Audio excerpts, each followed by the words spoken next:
बघा मग मुंबई खंडपीठ मुख्य खंडपीठामध्ये किती म्हणजे 69,697 म्हणजे 70,000च फॉर्म आलेले आहेत. म्हणजे एक आपण अंदाजे 70,000. जागा किती होत्या?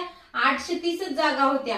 तर मग एका फॉर्म मागे किती आपल्याला एका उमेदवारामागे 111चं कॉम्पिटिशन असणार आहे. अशा पद्धतीने याच्यामध्ये किती 70,000 फॉर्म आलेले आहेत. 830 जागेलाच एवढे 70,000 फॉर्म आलेले आहेत. त्यानंतर औरंगाबाद खंडपीठामध्ये किती आलेले आहेत? 37,240 फॉर्म आलेले आहेत. जागा किती येतात? 336 जागा ह्या आहेत. तसंच नागपूर खंडपीठामध्ये किती फॉर्म आलेले आहेत?